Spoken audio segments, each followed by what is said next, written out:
IIM UPSC tuitions only in Tirumala IAS institute Chaitanyapuri. Call చేసి ఇప్పుడే join అవ్వండి.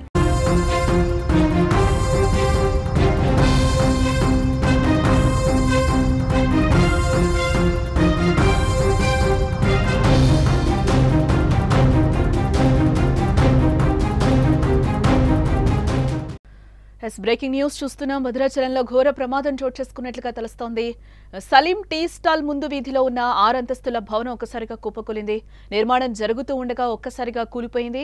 దీంతో శిథిలాల కింద పలువురు చిక్కుకున్నట్టుగా కూడా సమాచారం అయితే అందుతోంది. శిథిలాల్లో చిక్కుకున్న వారు ప్రాణాలతో బయటపడతారా లేదా అన్నది ఇప్పుడు ప్రస్తుతం అక్కడ ఉత్కంఠను రేపుతోంది. ఎంతమంది ఉన్నారు, వారు ప్రాణాలతో ఉన్నారా లేదా అన్నది కూడా తెలియాల్సింది. ఈ ఘటనపై సమాచారం అందుకున్న అధికారులు వెంటనే రంగంలోకి దిగి సహాయక చర్యలను అయితే చేపట్టారు. ఇక ఇదే అంశానికి సంబంధించి మరింత సమాచారాన్ని మా భద్రాద్రి ప్రతినిధి మరింత సమాచారాన్ని అయితే అందిస్తారు. ఎస్ నాగరాజు, భద్రాద్రిలో అయితే ఒక విషాదం చోటు చేసుకుంది. 6 అంతస్తుల భవనం అయితే కుప్పకూలిపోయింది. దాని కింద కూడా 6 మంది చిక్కుకున్నారు అని అయితే వార్తలు వస్తున్నాయి. అసలు 6 మంది చిక్కుకున్నారా, లేకపోతే ఎంతమంది ఆ శిథిలాల కింద ఉన్నారు? ఎగ్జాక్ట్ గా ఇది ఏ లొకేషన్ లో జరిగింది ఈ ఘటన? భద్రాచలంలో రామాలయానికి వెళ్ళే దారిలో 4 రోడ్ల జంక్షన్ ఉంటుంది. ఆ జంక్షన్ దగ్గర సలీము టీ స్టాల్ అని చెప్పని అంటే ఒక అందరికీ కూడా నోటెడ్ అయిన స్థలం అది. అక్కడ ఈ 6 అంతస్తుల భవనము నేలకు ఒరిగింది.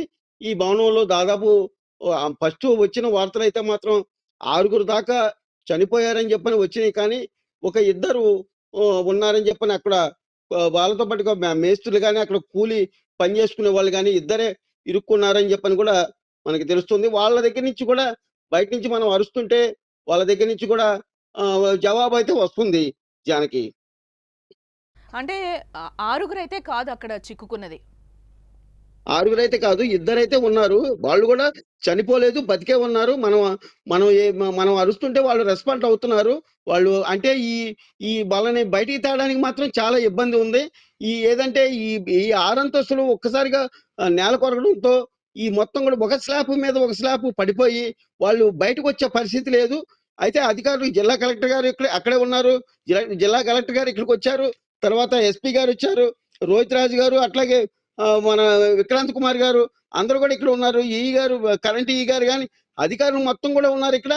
అయితే వాళ్ళని ఆ ఇద్దరిని బతికున్న వాళ్ళిద్దరిని మాత్రం బయటికి తీసుకురావడానికి వీళ్ళైతే పూర్తి స్థాయిలో ట్రై చేస్తున్నారు. అయితే ఈ బిల్డింగ్ ని పైకి ఎత్తడానికి ఏదైతే జాకీలు కావాలి అవి ఒక సింగరేణిలో ఉన్నాయి కొత్తగూడెం, అక్కడి నుంచి తెప్పించే ప్రయత్నం అయితే చేస్తున్నారు. అంటే అక్కడ ఏ విధంగా సహాయక చర్యలు కొనసాగుతున్నాయని అనుకోవచ్చు అంటారు? 6 అంతస్తులు మీరు చెప్పినట్టు ఒక స్లాబ్ మీద ఒక స్లాబ్ అయితే మనకి విజువల్స్ లో క్లియర్ గా కనిపిస్తుంది.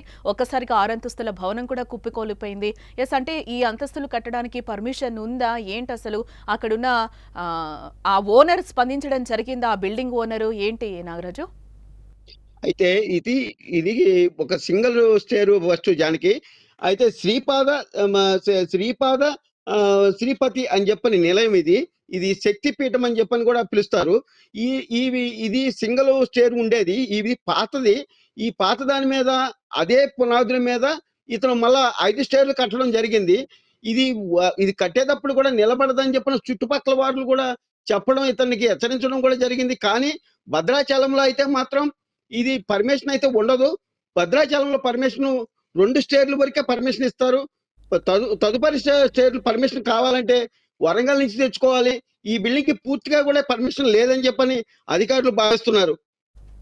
ఎస్, అంటే ఇప్పుడు ప్రస్తుతానికి ఎంతమందికి గాయాలయ్యాయి, ఎంతమంది శిథిలాల కింద చిక్కుకున్నారని అనుకోవచ్చు అంటారు? వారు త్వరగా బయటకు వచ్చే అవకాశాలు కనిపిస్తున్నాయా? ఎగ్జాక్ట్ అక్కడ సిచ్యువేషన్ ఏ విధంగా ఉంది అనుకోవచ్చు అంటారు నాగరాజు గారు? ఇప్పుడు ప్రజెంట్ అయితే ఇద్దరు మాత్రం ఈ బిల్డింగ్లు శిథిలాల కింద అయితే ఇద్దరు మాత్రం ఉన్నారు. వారు బతికే ఉన్నారు. వారు మనం మాట్లాడుతుంటే వాళ్ళు రెస్పాండ్ అవుతున్నారు. వాళ్ళని బయటికి తేవడానికి అయితే మాత్రం చాలా ఇబ్బందే ఉంది. ఎందుకంటే ఒకదాని మీద ఒక స్లాబ్ పడిపోవడంతో వాళ్ళు బతికే ఉన్నారు, కానీ బయటికి రావడానికి అయితే వాళ్ళకి మార్గం లేదు. ఖచ్చితంగా వీళ్ళు బయటికి రావాలంటే వాళ్ళని ఏదైతే జాకీల ద్వారాగా సింగరేణి నుంచి కొత్తగూడెం నుంచి తెప్పించిన జాకీల ద్వారాగా పైకి లిఫ్ట్ చేసి వాళ్ళని బయటికి తీసుకొచ్చే మార్గం అయితే ఉందని చెప్పని అధికారులు భావిస్తున్నారు. వాళ్ళని సురక్షితంగా బయటికి తీసుకొచ్చే ప్రయత్నం అయితే చేస్తున్నారు. Janaki, right Nagaraju, thanks for the updates.